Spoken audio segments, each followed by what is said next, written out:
தமிழகம் எங்கும் கிளைகள் கொண்ட Annamal institute of hotel management and hospital management படிப்பில் சேர்வதற்கான அட்மிஷன் நடைபெறுகிறது.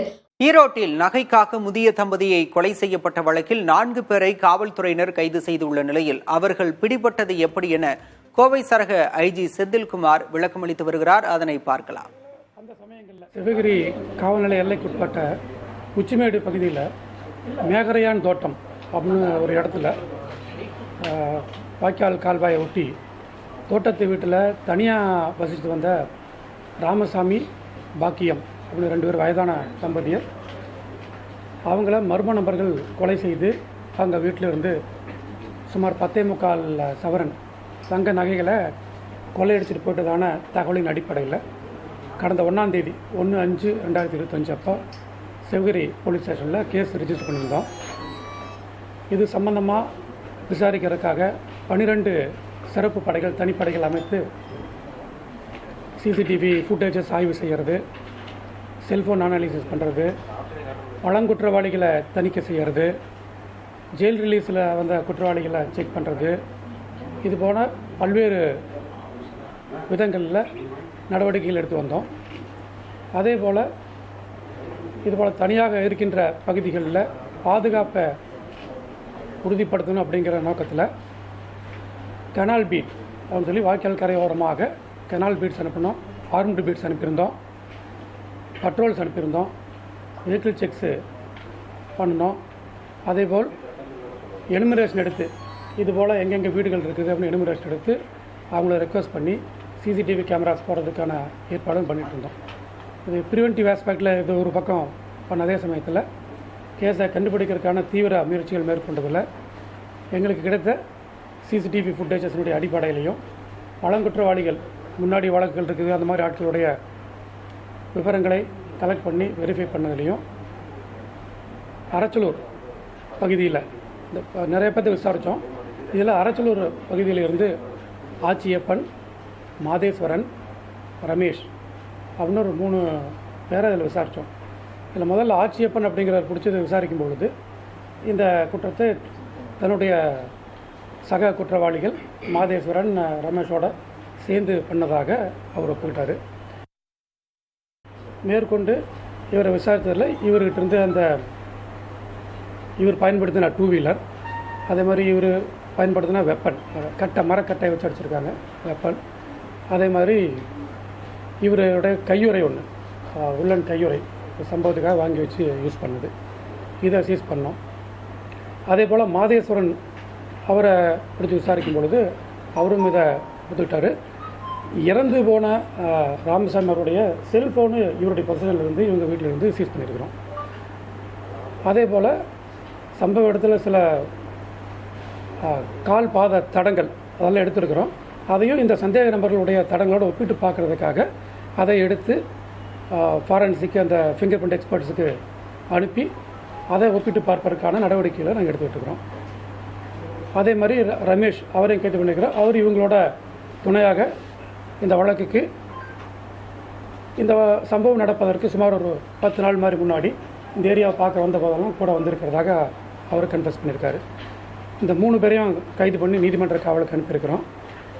இந்த கொள்ளையடிக்கப்பட்ட நகைகளை ஆத்தியப்பன் அப்படிங்கிறவர் அவருக்கு தெரிஞ்ச சென்னிமலை பாளையத்தில் இருக்கக்கூடிய ஞானசேகர் அப்படின்னு ஒருத்தர்கிட்ட கொடுத்து அதை உருக்கி தாங்கன்னு கேட்டு வாங்கியிருக்காரு.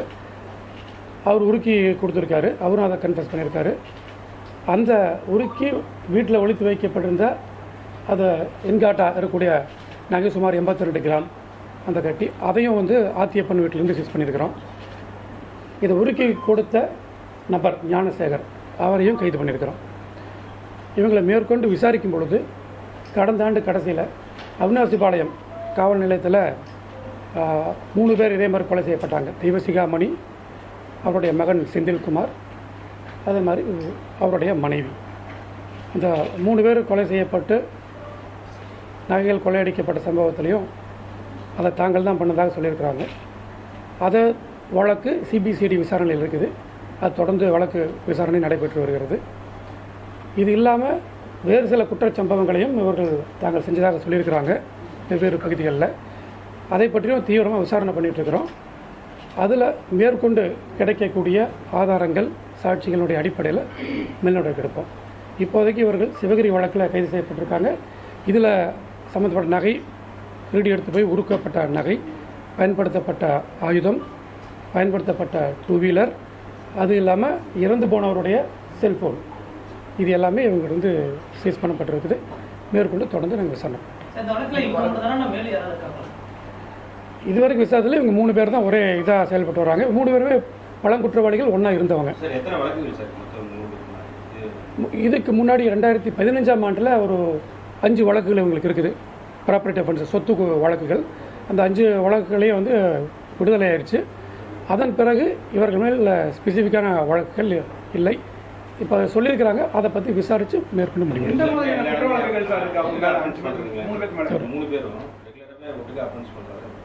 ஆமாம், 2015 அந்த வழக்குகளையும் இவங்களை ஒன்றா போனவங்க தான். இவங்களோட இன்னொரு ஒருத்தர் இருந்திருக்காரு, ஆனந்த் அப்படின்னு ஒருத்தர் இருந்திருக்காரு. இந்த 3 வழக்குகளுக்கும் இந்த இப்போ போட்ட வழக்குகளில் அவருக்கு சம்மந்தம் இல்லைன்னு இவங்க சொல்லியிருக்கிறாங்க. பட் இருந்தாலும் மேற்கொண்டு நாங்கள் வெரிஃபிகேஷனில் பண்ணிக்கிட்டு இருக்கிறோம். இவங்க 3 பேரும் பிடிபடுவதற்கு முக்கியமான குறிப்பாக இருந்த தடயமாக சிசிடிவி இல்லை 2-3 விஷயம் இருக்குது. ஒன்று, சிசிடிவி ஃபுட்டேஜில் பார்க்கும்போது ஒரு வெளிச்சம் மட்டும் ட்ராவல் பண்ணுது. நைட் டைம் அப்படிங்கிறனால அதில் முழுமையான தெளிவான ஃபுட்டேஜ் அப்போ இல்லை. இருந்தாலும் நம்ம ஸ்பெஷல் டீம் தொடர்ந்து அது எங்கே அந்த நேரத்தில் மூவ் ஆக வேண்டிய அவசியம் இல்லை இல்லையா?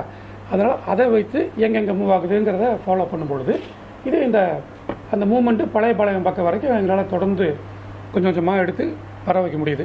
அதன் பிறகு அதனுடைய மூமெண்ட்டு தெரியலை. இப்போ இந்த சந்தேக நபர்கள் குற்றவாளிகள் பிடிச்சிருக்கோம் இல்லையா, இவங்களுடைய இருப்பிடமும் அந்த பகுதியில் தான் இருக்குது. இப்போ இங்கே பழைய குற்றவாளிகள் யார் இருக்கிறா, முன்னாடி வழக்கு செஞ்சு யார் இருக்கா, ஜெயில் ரிலீஸ் யார் இருக்கா அப்படிங்கிறத தொடர்ந்து நம்ம எடுத்து விசாரித்து வரும்பொழுது இவங்க இதை ஒத்துக்கிறாங்க. ஒரு ப்ரொஃபஷனல் அஃபெண்டர் மாதிரி எந்த ஒரு தடையும் இல்லாத அளவுக்கு இந்த அளவுக்கு எவ்வளோ நுணுக்கமாக ஒரு கிராமத்தை சேர்ந்தவங்க வெளியூர் இல்லை, இவ்வளவு நுணுக்கமாக எப்படி சேர்ந்தோம்? இதில் பார்த்தீங்கன்னா ஆட்சியப்பன் அப்படிங்கிறது இந்த தேங்காய் உரிக்கிறது, தேங்காய் தோப்பில் போய் தேங்காய் வாங்குறது, இது போன்ற தொழிலில் இருந்திருக்காரு. அதனால் அந்த மாதிரி இடங்களை அவர் தேடி போகும் பொழுது அந்த இடத்த பார்க்குறாரு.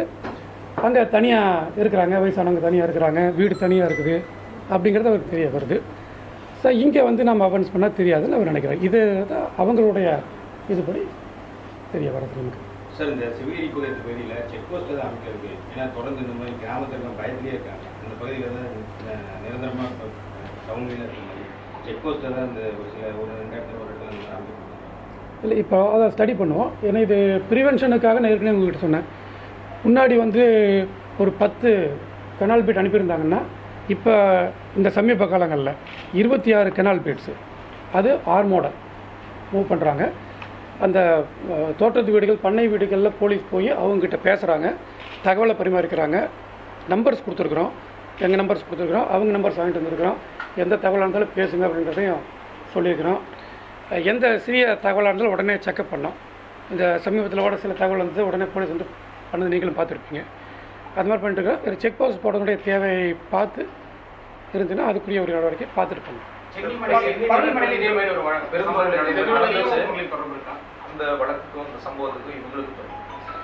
இப்போ இவங்க நம்ம எவிடன்ஸோடு இதை நம்ம கொண்டு வந்திருக்கிறது நம்ம சிவகிரி மேகராயன் பாளையத்திலான கேஸு. அவினாசி பாளையத்தில் நடந்த கேஸை சொல்கிறாங்க. அது இல்லாமல் சில வழக்குகள் சொல்லியிருக்கிறாங்க. பட் அந்த வழக்குகளில் அதை கன்ஃபார்ம் பண்ணுறதுக்குரிய மேற்கொண்டு விசாரணை பண்ணிவிட்டு வேறு என்ன சாட்சிகள் கிடைக்குது, நமக்கு வேறு என்ன ஆதாரங்கள் கிடைக்குது, இதை பார்த்துட்டு அதை அப்போ ஃபிக்ஸ் பண்ணி தான் நம்ம சொல்லணும். சொல்லியிருக்கிறாங்க, சில வழக்குகள் சொல்லியிருக்கிறாங்க. நம்ம அதை ஏன்னா நமக்கு மீண்டும் அவங்கள நீதிமன்ற அனுமதியோடு எடுத்து விசாரித்து அதை கன்ஃபார்ம் பண்ணி அதில் உரிய வேறு தடயங்கள் நமக்கு ஆதாரங்கள் கிடைக்கிற பட்சத்தில் அதுக்கு தொடர்ந்து நடவடிக்கை எடுக்கணும். எடுத்து விசாரிக்க வேண்டியது.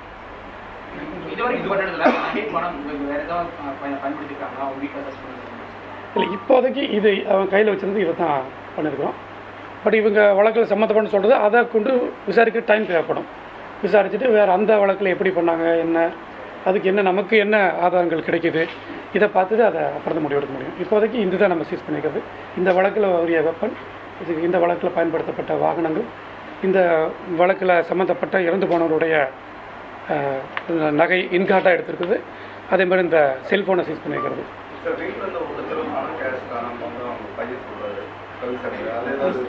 இல்லை, இவங்களை விசாரித்த போது இது வரைக்கும் பணம் எடுத்ததா சொல்ல, நகை எடுத்ததா சொல்லியிருக்காங்க. தாலி, செயின், வளையல், தோடு தெளிவாக சொல்லியிருக்கிறாங்க. அதுதான் சுமாராக வந்து 10.25 சவரன். அதை உருக்கி எடுக்கும் பொழுது அவங்களுக்கு வச்சுருந்தது ஏறக்குறைய சுமாராக 82 கிராம். இவங்க சொல்கிற கணக்குப்படி கட்டைகள், அதான் சீஸ் பண்ணது கட்டை தான், மரக்கட்டை தான். அந்த ஆயுதங்கள் அவங்க பட்ட காயங்களும் அதுக்குரிய காயங்களாக தான் இருக்குது. அதுபோல் பிளண்ட் வெப்பனில் அடித்த காயங்கள் தான் அவங்க 2 பேர்த்துக்குமே இருக்குது. இந்த வழக்கில்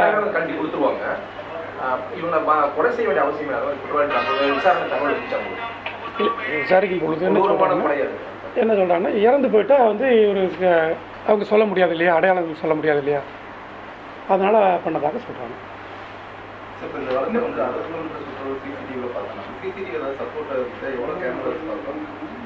இல்லை, இப்போ சொன்னேனே ஏறக்குறைய 60 கிலோமீட்டர் வரைக்கும் எல்லாத்தையும் சுற்றி நம்ம சிசிடிவி பார்த்தோம். நமக்கு அந்த சிசிடிவி நம்ம கிடைச்ச அந்த அடையாளம், இந்த வழக்குக்கு நம்ம கிடைத்த அடையாளம் அந்த ஒரு 2 வீலர், ஒரு வண்டி மூவ் ஆகிறது, அது எவ்வளோ வரைக்கும் போகுது, எந்த இடத்துல ஸ்டாப் ஆகுது, அதுக்கு மேலே போகுதா அப்படிங்கிற அனலைஸ் பண்ணதனுடைய ஃபர்ஸ்ட் க்ளூ. அதன் அடிப்படையில் மேற்கொண்டு இந்த பகுதியில் யார் யார் இருந்திருக்கலாம், யார் பண்ணியிருக்கலாம் அப்படிங்கிற இது. மற்ற எல்லா பகுதியிலையும் வந்து பழங்குற்றவாளிகள், மற்றது எம்ஓ கிரிமினல்ஸு இதை தணிக்கை பண்ணாலுமே இது ஸ்பெசிஃபிக்காக இந்த வண்டி வந்திருக்குதுங்கிற ஒரு சந்தேகம் அதிகமாகும் பொழுது இந்த பகுதியில் இருக்கிறவங்க விசாரிக்கும் பொழுது நமக்கு இந்த தகவல் கிடைக்குது. அதன் அடிப்படையில் பிடிக்கும் பொழுது அவங்க அதை எடுத்துக்கிறாங்க. அவங்க தேர்ந்தெடுக்கிறாங்க சார், இந்த சம்பவத்திலையும் சரி, தோட்டத்து வீடுகள் பல இடத்துலையும் சரி, அவங்க தேர்ந்தெடுக்கிறதுக்கான இந்த ரீசன் என்ன மாதிரி? நான் சொன்னேன் இல்லையா, இந்த ஆட்சியப்பன்கிறவர் தேங்காய் மட்டை உரிக்கிறது, தேங்காய் வாங்குறது, இந்த மாதிரி தொழில் இருந்தவர். அதனால் தினந்தோப்பாக போகும் பொழுது, அங்கே பார்க்கும் பொழுது, விசாரிக்கும் பொழுது, இந்த வீடு தனியாக இருக்குது, இதில் வயசானவங்க இருக்காங்க, வேறு யாரும் இருக்க மாட்டாங்க, வந்து அடிச்சுட்டு அப்படின்னா தெரியாது, அவங்க இறந்துட்டாங்கன்னா வெளியில் தெரிய போகிறதில்ல, நம்ம தப்பிச்சுக்கலாம் அப்படிங்கிற இது. அதில் முதல் பண்ணுறாரு. அப்படியே முன்னாடி இது பண்ணாங்க இல்லையா, பர்க்லரி 2015 அப்போ வந்து இந்த மாதிரி இடங்களில் போய் பார்த்துருக்காரு. இதே மாதிரி தான் சொல்கிறாங்க. அங்கே போகும்போது வரும்போது தேங்காய் இது சம்பந்தமாக போய் பார்க்கும்போது இந்த மாதிரி இருக்கிறது தெரிஞ்சுது, அதனால் பண்ணுன்னு சொல்லியிருக்கிறாங்க. பட் அதுக்குரிய ஆதாரங்கள் இதெல்லாமே வந்து மேற்கொண்டு புலன்சாரில் தெரிய வரும். அந்த வழக்கு அவினாசிபாளையம் வழக்கு சிபிசிஐடி விசாரணை இருக்குது.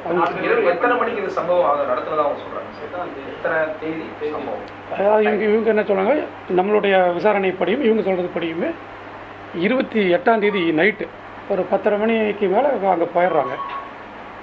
போயிட்டு வண்டியை வந்து அந்த சம்பவத்தை விட்டு கொஞ்சம் தள்ளி கரும்பு காட்டு பக்கத்தில் நிறுத்திட்டு போய் அந்த வீட்டில் போய் உள்ளே பதுங்கிக்கிறாங்க. அந்த பாத்ரூம் பதில் பதுங்கிக்கிறாங்க. சம்பவம் நடந்து சுமார் 12 மணி சுமாருக்கு அந்த இறந்து போன அம்மா வெளியில் வராங்க. கரண்ட் ஆஃப் ஆகுது. அப்போ வெளியில் வராங்க. இவங்க ஒளிஞ்சுக்க பார்க்கும்போது குரல் கொடுக்குறாங்க. அப்போ அந்த அம்மாவை அடித்து மர்டர் பண்ணுறாங்க. இந்த சத்தத்தை கேட்டு உள்ளே இருக்கிற ஒரு வெளியில் எந்திரிச்சு என்னென்ன எந்திரிக்கும் பொழுது அவரையும் போய் அடிக்கிறாங்க. இது சம்பவம் இவங்க கணக்குப்படி சுமாராக 12 மணிக்கு மேலே. நாய் கட்டி போட்டுருது. இல்லை, நாய் இந்த வழக்கில் வந்து அப்போ நாய் இல்லை இல்லையா, அது எங்களுக்கு அது ஒரு சுமாராக 10 நாள் கூட வந்தாக சொல்கிறாங்க. பட் அதில் இவங்களுக்கு எந்த இது இருக்கிற மாதிரி இது வரைக்கும் நமக்கு எந்த தகவலும் இல்லை. ஈரோடு மாவட்டம் விளக்கேத்தியில் நடைபெற்ற முதிய தம்பதி கொலை வழக்கில் கைது செய்யப்பட்ட 3 பேர் கடந்த 6 மாதங்களில் 5 கொலை சம்பவங்களில் ஈடுபட்டிருப்பதாக கோவை சரக டிஐஜி தெரிவித்திருக்கிறார். செய்தியாளர்கள் சந்தித்ததை பின்னர் வரும் செய்தி தொகுப்பில் விரிவாக பார்க்கலாம். தமிழகம் எங்கும் கிளைகள் கொண்ட Annamal institute of hotel management and hospital management படிப்பில் சேர்வதற்கான அட்மிஷன் நடைபெறுகிறது.